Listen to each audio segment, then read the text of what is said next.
All Hit Radio.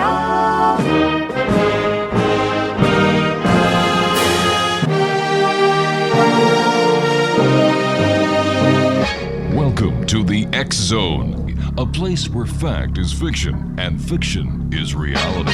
Now, here's your host, Rob McConnell.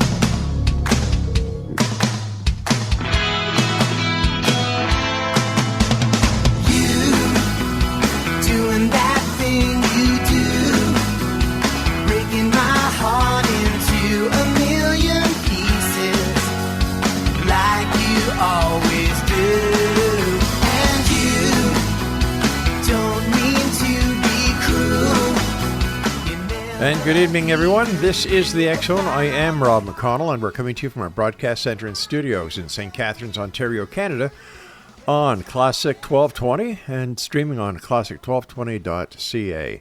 If you'd like to send me an email, the email address is xzone@classic1220.ca. I'm always eager to get your emails. If there's a special guest you'd like us to bring on, if you have questions that weren't answered by our past guests that we had, just send me that email. Love getting your comments, and hopefully we'll be able to solve a few problems that you might have. My guest this hour, Exonation, is Von Braschler. He is an author of several books on consciousness expansion and has published books on everything from time travel to lucid dreams, thought power, out-of-body travel, ghosts, and energy healing. He is a former member of the Omega Institute for Holistic Studies in Rhinebeck, New York, and has led workshops throughout the United States and the United Kingdom. He is a former award-winning journalist. Currently, Von lives on a small rustic island in the San Juan Islands, just off the coast of Washington State near Vancouver, BC. Joining me now is Von Braschler. And Von, welcome back to the X Zone. Nice having you with us. Thank you, Rob. It's so kind of you to have me back. I've been on the show, but a long time ago. Yes, and as it seems that more and more people are interested in the topics that you talk about, dreams, past lives, time travel, and consciousness, than ever before. More and more people are asking these serious questions. And to what do you attribute that to, Von? Well, I think that these are the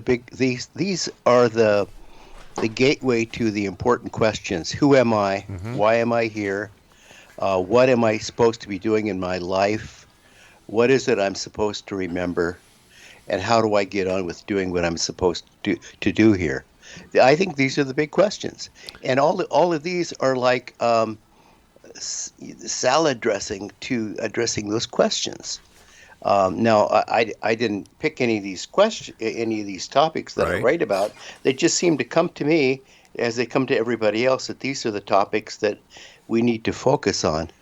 Von, what started you on your quest into all the topics that you are interested in? What happened in your life? I thought I had a normal childhood, but I guess I didn't. I came back from the first grade, and the kid across the street said, "What do you mean when you stood up and everybody was supposed to say where they were from originally, and you and you cited a planet that I've never heard of?" And I said, "I don't know. It just came to me." I guess I've always been kind of a little out of sorts. I've had a lot of odd things happen to me, even at a young age, that seemed hard to explain at the time, and now that I'm older, I can see that it was always kind of like, as I like to say, spirit guiding me. I had a lot of people along the way that kind of led me and then disappeared. Strange people would come into my life, and strange things would happen to me, even when I was a youngster, really. What was the strangest thing that happened to you as a youngster? Yeah, I don't know if I talked about this when I was on your show last. It was a while ago, Rob, but I was like, I think 11 or 12, I think it's 12 years old, and all of the kids in the neighborhood were fascinated with this yellow school bus. And it wasn't a school bus, and it was an old beat-up thing on the side that said, "Pickers Wanted." Well, they had berry fields, and they wanted kids to come and pick berries. Well, I had no real interest in picking berries, but what I heard was there was a nice river we could go and sit along and dip in and swim.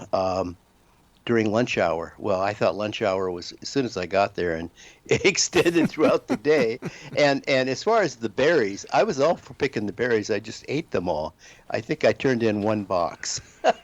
So anyway, I'd been there a little while, and I got very, very sick. And someone said, "Oh, you swam too much and ate too many berries." And so I went and talked to the man who ran the bus and said, "You've got to take me home. I have a terrible pain in my stomach like I've never felt before. I think it's serious." Now, I don't really get. I'm one that keeps his pain to himself, so but he didn't know that. And he said, "Oh, you wait, kid. We all go home at the same time." So then I talked to the man who owned the berry field, Mr. Behringer, and he said, "You wait till the bus leaves, and we'll take you home. Don't worry. Just sit down. You don't have to work anymore." Well, I felt really sick, and I told my friends that I noticed that the railroad track we ran across when we came onto the berry field, every day we would come across and run all over this railroad track. And I said, "If I just followed these railroad tracks, it'll take me to my home." And they said, "Oh, no, no, no, no." I said, "No, it stops in front of my house." Well, I started to walk, and I got halfway out of their vision, and then I started to go around a bunch of overgrown bushes along the track at a curve, and I could no longer see them. And I took one big step, and everything got dark. And then the next thing I knew, I was in front of my house. And I stepped down from the railroad track, which was very high up. I remember that. I went into the house, and I flopped on my mother's bed. And when she came in the room, I said, "You've got to take me to the doctor."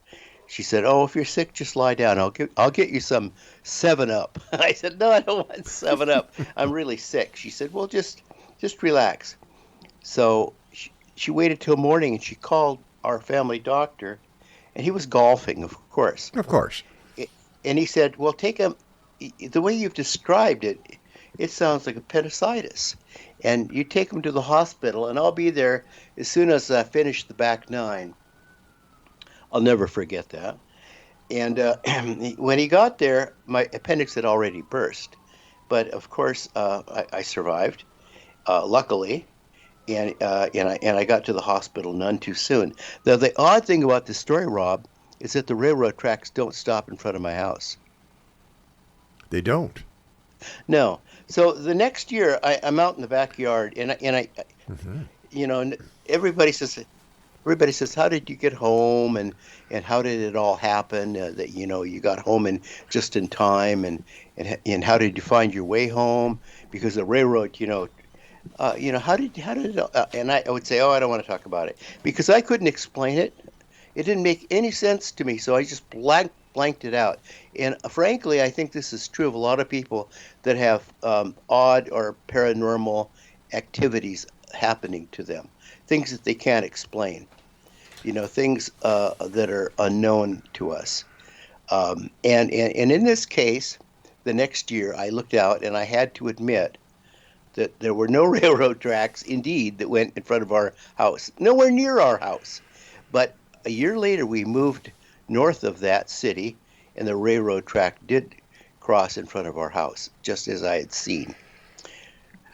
It's a strange story, and it's like, so, I tried to explain what had happened to me, and how this happened, but it seemed to me that it was very mystical, I Right. mean, I had absolutely folded time and space, because when I got there, it was dark, but it all happened like in a flash, like in a second. And I was instantly home. And then here's the thing, these railroad tracks, they go all different ways. People that notice railroads, they don't follow, lines like highways or roadways. They don't go to everybody's house. It's not like a bus line. I mean, in our case, they went along the river and along the bay, and we were halfway in between the river and the bay. And so it's really odd that I would think of it that way. But I was so confident that I would be home that I was home, But when I got home, it was much later in the day. It should have been like afternoon. So I think I'm one guy who's actually stepped out of time and space and never gotten back those 3 hours that I lost. You've led a fascinating career. You talk many subjects. Time and space, consciousness, and it seems that one of the topics that you do a lot of talking for is about dreams. And Yeah. I read somewhere that you said sometimes a dream is more than a dream. What did you mean by that? Yeah, we have a way of looking at dreams in our society today that they're just like memories Yeah. that were flashing through our head. They're like things that are of concern to us. And this is true of a lot of low-level dreams. These are dreams of a restless night where you're not totally asleep. Your analytical mind, your brain is certainly not fully asleep. It's still grinding away at concerns of yesterday and worries about tomorrow and things that you want to resolve today. But even when you were wide awake and worried about it, we're not able to do. So you continue grinding away at these problems. And so we have these dreams where we're reliving experiences or we're going through different scenarios. Very often we play an odd role there where we're all the people. We don't really see the people. And these are like black and white, sketchy, kind of bizarre, surreal experiences. These are not real dreams. I mean, they are real dreams, but they're not lucid, vivid, meaningful, impactful dreams. So what I'm talking about when a dream is more than a dream is when a dream is in color, it's lucid, it's vivid, it has great personal meaning to you, it's maybe prophetic, it analyzes, it solves a problem, it maybe takes you somewhere beyond time and space, where you're an active participant and fully conscious. This is the most important thing. You're fully conscious of being there. So I always encourage people that when they have a dream like this, try to find yourself and recognize that Mm-hmm. you're there in that dream and own the dream. You know, the, typically you say, well, look at your hands. Well, you don't physically have hands. You'll have maybe like an astral kind of outline of something like a physical body that's like an etheric, ephemeral body, and it will be a presence where you are there in a subtle energy body, or actually a full armor of many subtle energy bodies, probably everything but your physical body, while your physical body is very rested and safe and peaceful, and shut down, lying in your bed or on your sofa. And this can happen also in a daydream. It could actually happen when you're walking down the street if you're not careful. You could have a lucid dream practically any time, you know.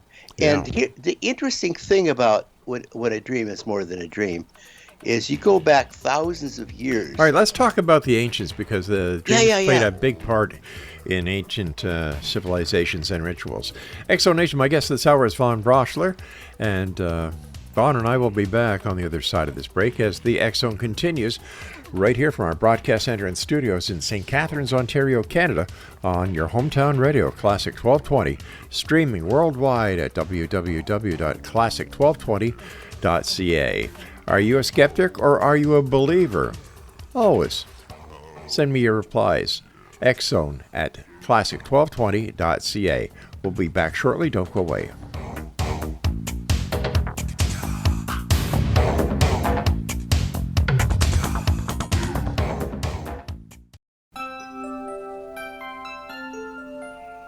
Hi, this is Michael Bolton, wishing you all the very best this holiday season and in the coming new year.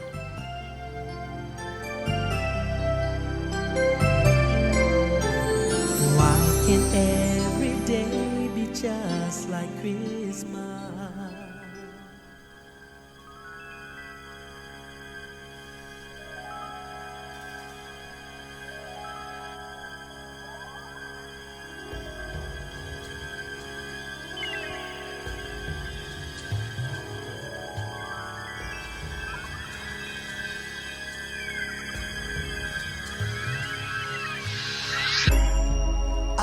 just close my eyes again. Climbed aboard the dream with a chain. Driver, take away my worries of today and leave tomorrow behind. Oh, dream weaver, I believe you can. Welcome back, everyone. This is the X1. I am Rob McConnell, coming to you from our broadcast center and studios in St. Catharines, Ontario, Canada, on your hometown radio, Classic 1220, streaming around the world at classic1220.ca. Vaughn Braschler is our special guest. And Vaughn, before we went to the break, we were just getting into the ancients and the significance of dreams in their, their society as well as in their everyday life. And I was wondering if you could take us back in history and give us an idea of how important dreams were to the ancients. Oh, very important. For 3,000 years, they've been trusted by kings and visionary leaders in their most critical situations. And so we're just now beginning to study them as psychologists and medical science look at these dreams. But the dreams have been treated throughout time as divine revelation, prophecy, windows to the soul, really. So it goes back like 3,000 years, like I say. And it goes back to the ancient city of Sumer, the area that produced Mesopotamia, Assyria, Babylonia, all those cultures, Acadia. And they believe very much in dreams. Kings in Mesopotamia, for instance, they derived their guidance from their dreams. And they believed in them. The Sumerian king, Gudea, he rebuilt a temple like 2000 BC or so, from instructions that he received in a dream. And from this period, we also have Gilgamesh, the Epic of Gilgamesh, in the Akkadian epic. And Gilgamesh, he described travels to other realms and his personal meetings with deities. And then we have the Assyrian king who built a temple to the god of dreams, and that was around 850 BC. The Assyrians, Babylonians, that likewise, they catalog their dreams as prophecy and direction. So then following that, it's a direct line from the Chaldeans to the Egyptians. In early, like 2000 BC, the Egyptians were recording their dreams on papyrus leaves, writing them down. We think that dream dictionaries and dream journals are kind of avant-garde. Well, they were doing it 2000 BC. And they believed that their dreams, they served as oracles, as messages from the gods. And this is a recurring theme, that dreams could be prophetic or messages from a higher source. Why do we dream, Vaughn? Why do we dream? I think I think it is our inner soul, our spirit, or as I prefer to say, our spirit is coming out and it's exploring its identity. And it does this in a number of ways. It leaves the body, it travels beyond time and space in a dream or otherwise to further understand itself and who it is and its role. I think our spirit is trying to understand its connection to higher source of consciousness. I think this is, when people talk about higher consciousness, I don't think that our inner consciousness is particularly high unless it's aligned with higher universal cosmic consciousness.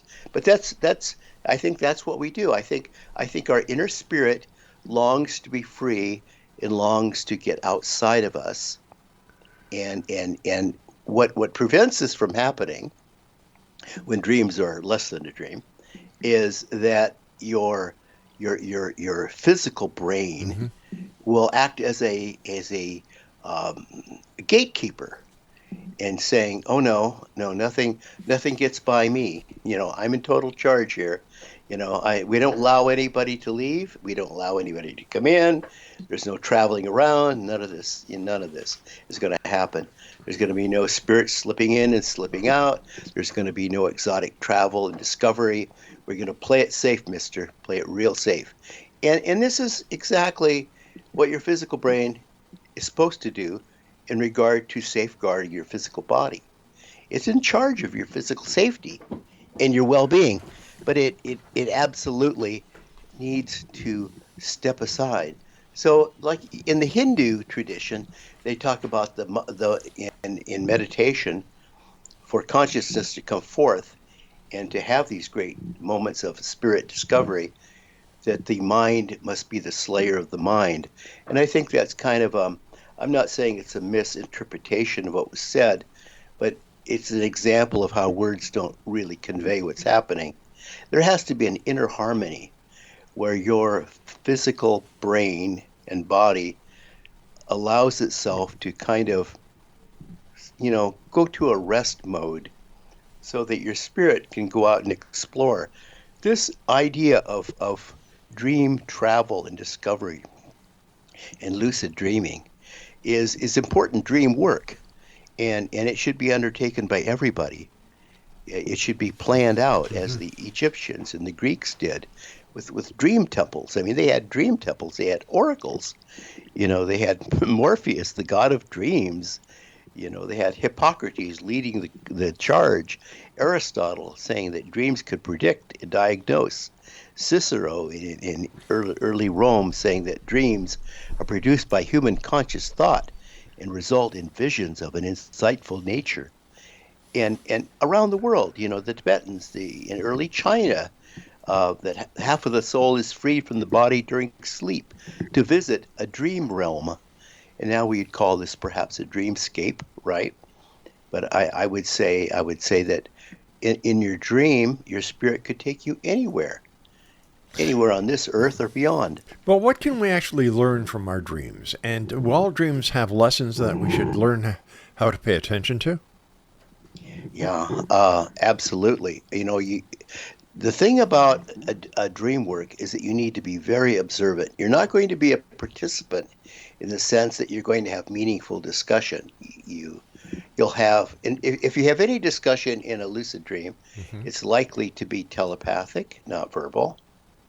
If it's verbal, it's like there are loud thoughts in your head that resonate, but they're not going to be auditory. See, you don't have hands, you don't have feet, you don't have a tongue. All of this, the five physical senses are gone, and you're out there with a new array of conscious awareness. Yes. And your perceptive awareness is what's going to take you forward. And it's like being, as I say, people are fascinated with remote viewing. This is exactly what we're talking about. It's like being a fly on the wall. And remember, a fly has like 100 eyes, right? A fly sees all and knows all, and is very aware of everything. So, in short, I think that a lucid dream or dream work is an opportunity to observe and witness and take it all in. This is what the shamans would do, right? I mean, in dream walking, in spirit walking, the shaman would go into this deep trance, which is much like a lucid dreaming or meditation. And anyway, the shaman would leave and go beyond normal time and space. You can go back and talk to the ancestors or listen to the ancestors. Actually, go go forward in time to see what future holds for his people, and would teach these skills to people as Vision Quest. But I've often wondered, Vaughn, if this is when a shaman is doing a Vision Quest, going back in time or forward in time, if this is not something that he is creating in his own subconscious. Yeah, and then you have to wonder what's the difference, and you could lose sleep tonight thinking about that. But I guess what I'm trying to say is, like, how do we know that he is really actually going back in time or going forward in time, and that it's just not based on his belief, his desires, and it has nothing to do with time, space, and anything else except what he is creating in his own mind. Well, except that he would seem to go back and recognize ancestors. Okay. And listen to them speaking, and they would be known to him. But I would throw this in too. I mean, your argument is a good one, Rob. That we do create our own reality, and our vision of the past, my past, your past, real as they seem to us, we're trying to recreate it, not fully recognizing what it is. Because I mean, remember, a priori knowledge, and how few of us ever come into the world with that. Right. Yeah, and how sad that is. That we don't all have this recollection that some seem to do, with unerring, detailed accounts of everything, to where they could like recite a language or remember people or lines of a poem or how to play the piano, having never been taught in this lifetime. But I think that we're trying to get back to a memory, and so we're going in our consciousness, and our inner consciousness, it has a memory too. It has a memory of not only what's transpired during this physical life of ours, but presumably of an earlier life, of a past, and presumably it has some information beyond us, as we tend to think of spirit as guiding us with insight that is not known to us otherwise. So if this were true, then it would have to have a lot of memory bank, huge memory bank, and it probably doesn't come as it goes buffeted through this world and being born in the trauma of this life. But isn't that what people total recall? But isn't that what people are saying that the Akashic records are for? Oh yeah, well, that the Akashic records are a history of everything, right?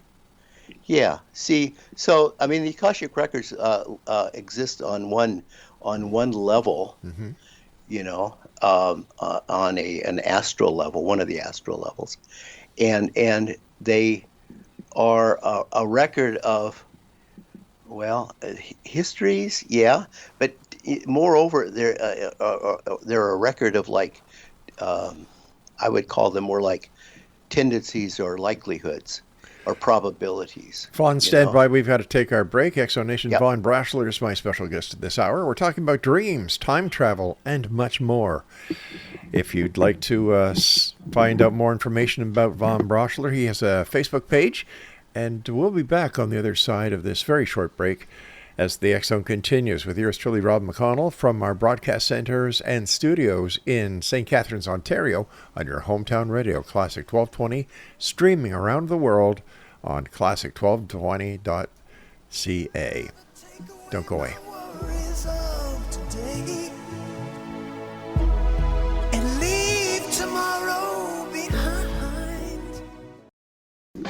I'm Rob McConnell, and welcome to the X Zone, a place where fact is fiction and fiction is reality. Today on the X Zone, what is the Star of Bethlehem? Who would ever have thought that the Rosetta Stone to the identity of the Star of Bethlehem would have been found on an ancient Roman coin that was purchased in the spring of 1991 by astronomer and coin collector Dr. Michael Molnar. Upon examining his newly acquired coin, Dr. Molnar noticed that the inscription of the coin was actually telling an astrological story about the Star of Bethlehem. Using his facilities at Reuters University and the philosophy of astrology, Dr. Molnar was able to identify the Star of Bethlehem as a rare planetary alignment of the planet Jupiter, being in the House of Aries on April the 17th, 6 BC, the birth date of Jesus Christ. These findings were supported by additional findings as well.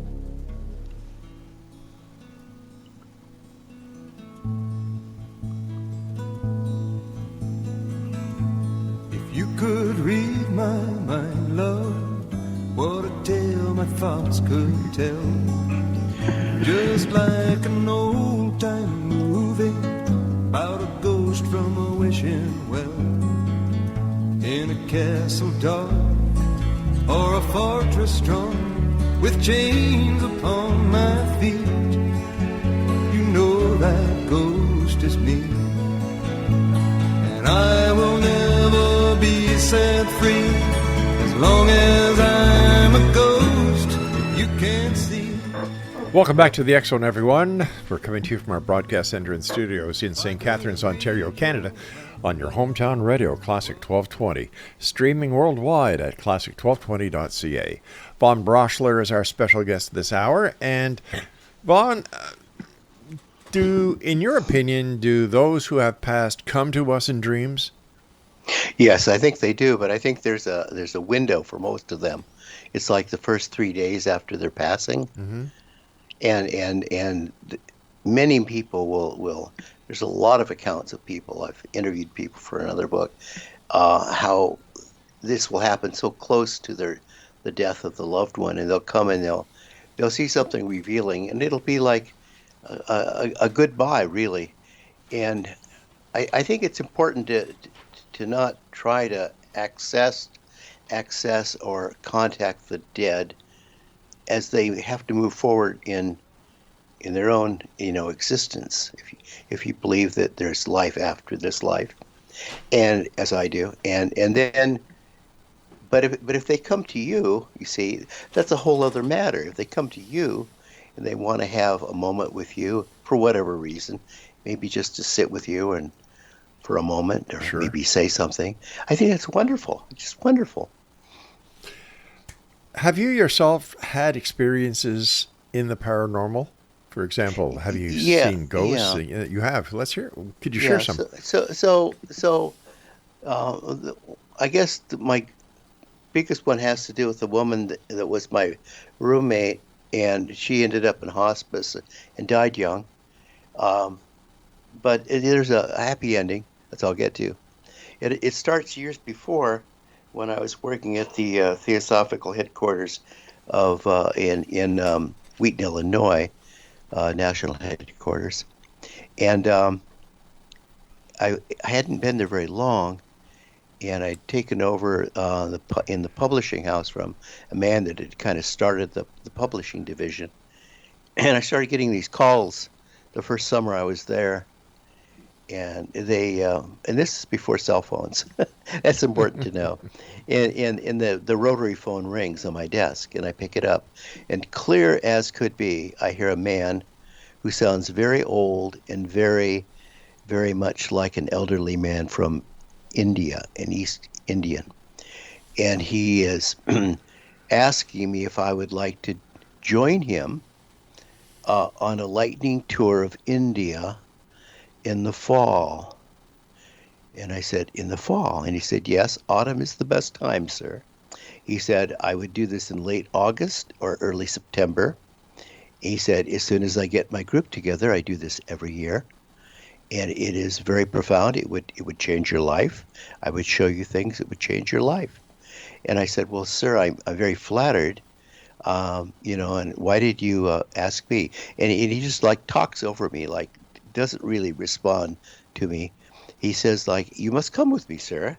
He said, I have selected you to come on this tour of India with me this fall.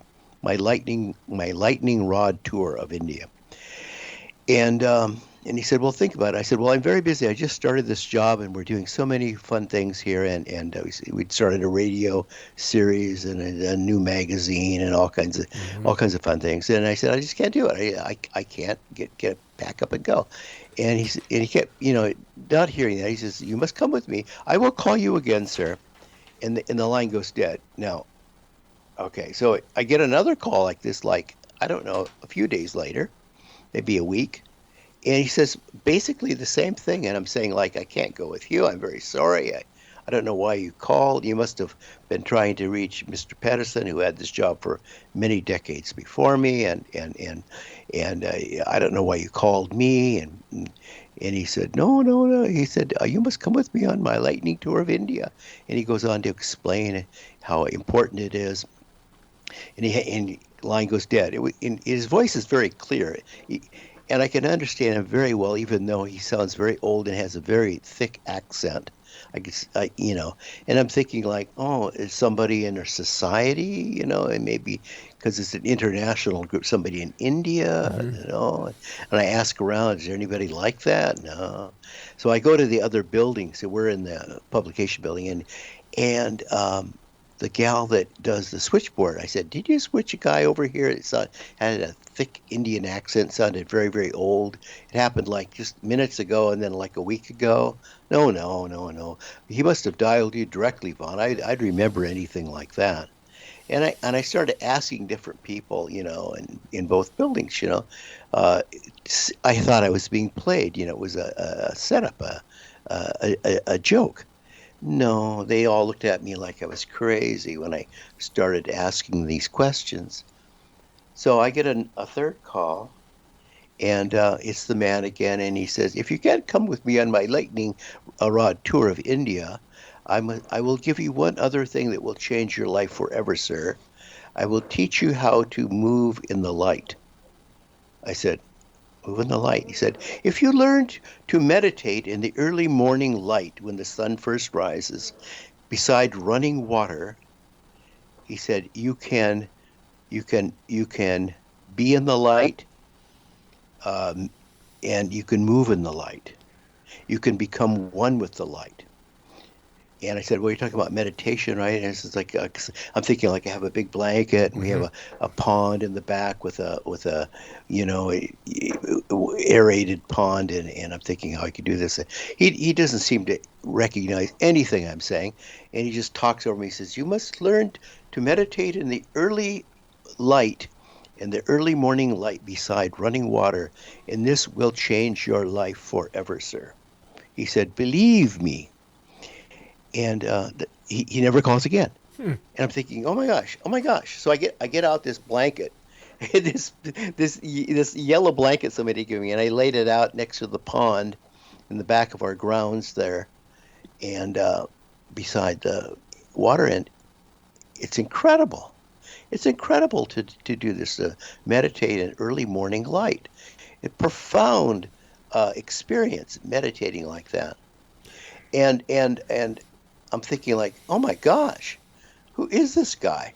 So I get to thinking like, we're on the third floor, and on the first floor is a bookstore called Quest Books. And I go down there, I talk to the woman who's the manager, and I said, where are the good books on meditation?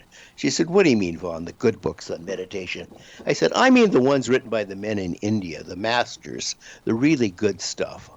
Not the new gurus, the new stuff. Where are the legitimate teachers? She said, oh, down that row. So I walked down that row, and it's like a dead end. It's like, and there's a book face out, and I picked it up, and I flipped it over, and I started reading the back, and it talked about this old man from India that would lead people on a lightning rod tour of India every year in the autumn months. And he would do this every year for many, many years. It was a tradition. And they said he was perhaps best known by his many students through the years as teaching a technique of meditating in the morning light beside water. Fascinating. And then it said the year he was born, and it listed the year he had died. It was 2 years before he called me. Talk about getting a call from the other side. So Wow. I actually played with that a lot, and later on I moved to Minnesota, and I had a roommate who had a scare with brain cancer. Oh gosh! But she'd recovered, and she'd been written up in books with as an amazing recovery example. She said it was because her cat sat on her and purred, but she was given up as dead, and then she made this spontaneous recovery, and she went on the radio and everything for a while, and so she came to live with me, and then she got very, very sick. We held a meeting at her house and tried to encourage her to go to an intervention, I guess you call it, encourage her to go in for testing. And yes, it had come back. and the cancer had spread throughout all her brain. Oh, jeez. The operator, they couldn't get it, and she had to go into hospice. So I taught her when she was in hospice how to meditate in the early morning light beside water. How did I do that? There was a window that came through the hospice, and it would, if I could move the bed a little to the right and a little bit forward, the light would shine on her from the window. And then I had this little thing I put on the desk next to her bed that created running water. And we did that, and we practiced this. We practiced actually leaving our bodies together in a meditation, and going through different levels. I mean, different subtle energy levels, and it was really incredible. I mean, we so many of us think our world is this physical world. But beyond the physical plane, there are other planes of existence. There's the mental plane, the astral plane. There are many planes of existence, and we explored all of those. And I took her up pretty far, up to a spiritual level, and the color started getting very blue, and everything changed. And I came back, and at that time she no longer had the ability to speak, but she would do these exercises with me. And I said, Deb, I said, I think you could go on your own now.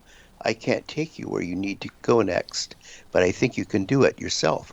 Don't you? And she squeezed my hand really tight, and she looked me right square in the eyes and said the first word she'd said in weeks. She said, yes. Oh, my gosh. Next morning she died. And when I went home after she died, there she was, playing with her cat. Now, I thought, okay. So then she went upstairs, and then there was music in the room. Okay, now hold on here. She was dead. Yeah. But she was at your house, and she walked upstairs to the... Okay, I'm just wanting to make sure. She was. I remember she was playing with her cat. That she claimed it had been so helpful in reviving her the first time.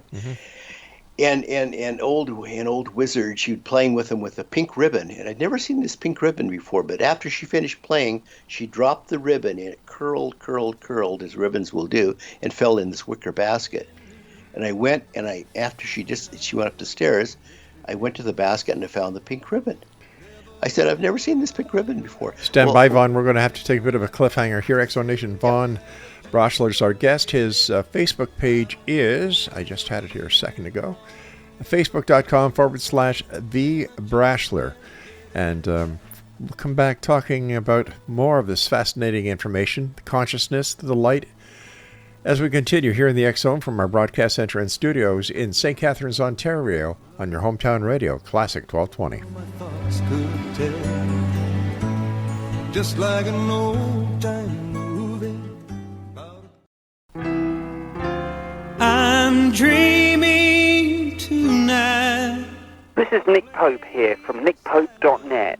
I'd like to wish Rob McConnell, everyone at the X Zone radio show, and all your listeners a very happy Christmas. And I wish you every happiness in 2006.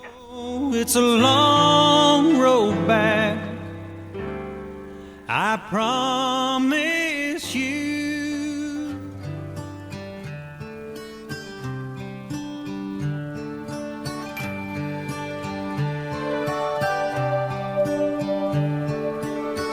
It's amazing how you can speak right to my heart.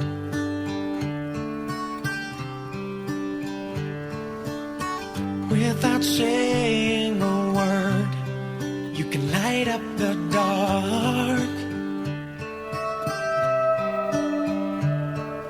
Try as I may, I can never explain what I hear when you don't say a thing.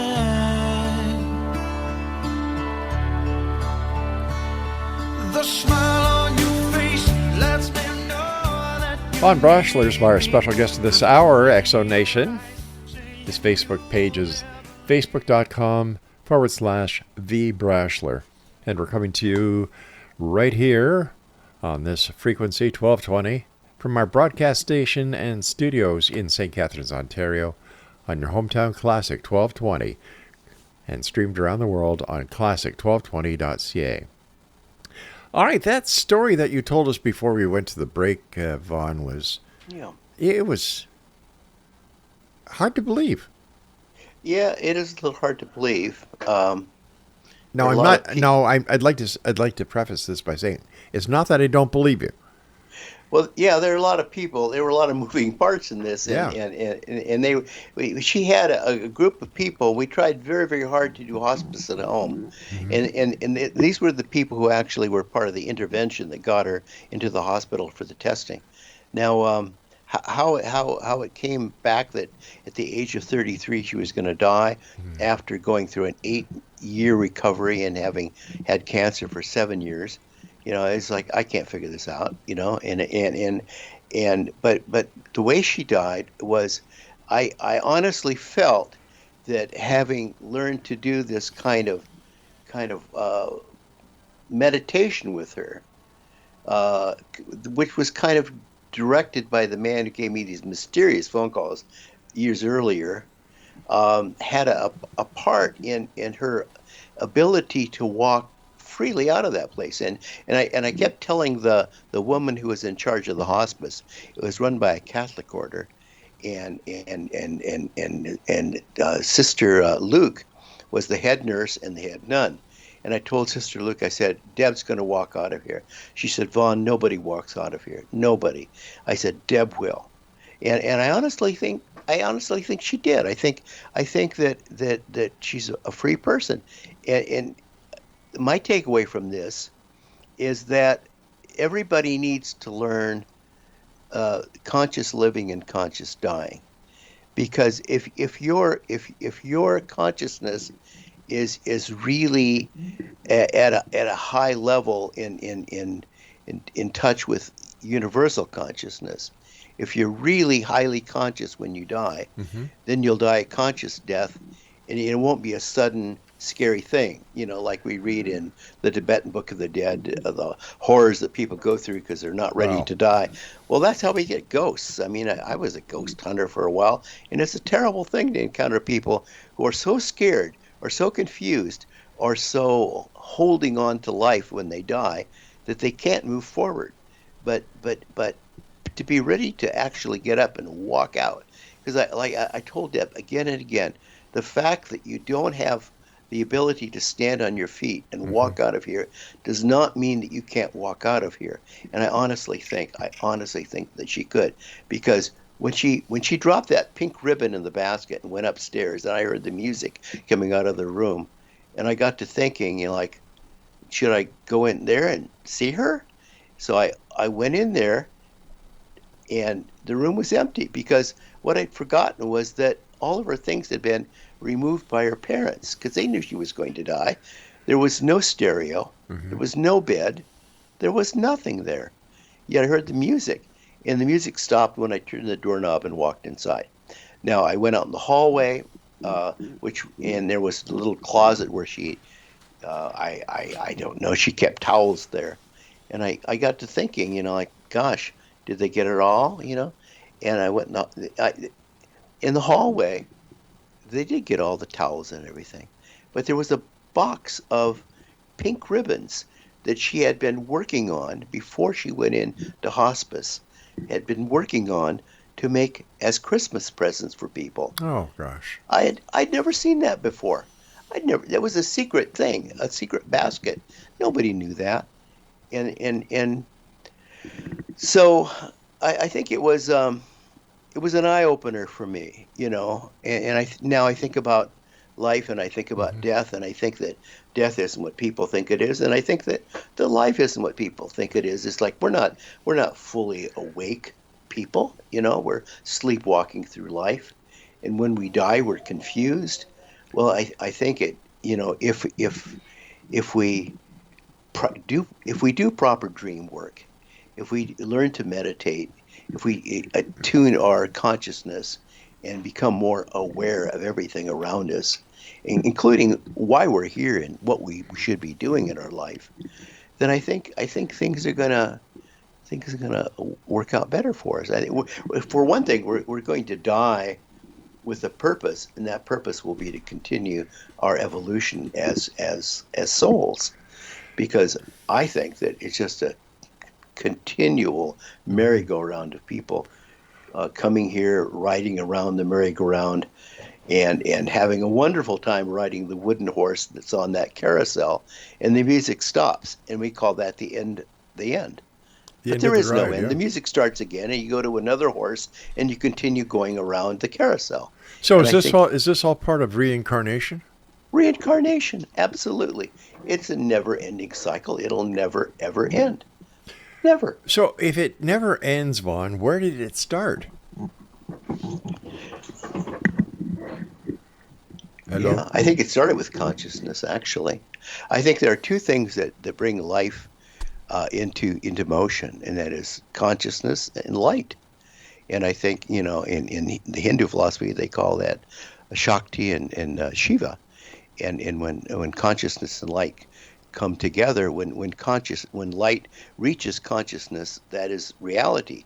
And that is our reality. And that's why we're here. I mean, we're here to allow our consciousness to experience this life in different manifestations, in different scenarios, so that it has some greater meaning to the universal flow, the continuum of life, if you will, that is universal consciousness. So am I to understand that each and every person who comes to this planet, this plane, is supposed to learn something, gather information that is fed to the universe? That's what I think, Rob. I mean, just one guy's opinion. Yeah. But to me, this is a big Easter egg hunt. I mean, it's like everybody is on a discovery mission in this life to find out things. It's all about discovery. Discovery is everything. And ask me what we're supposed to discover. I think it's different for every one of us.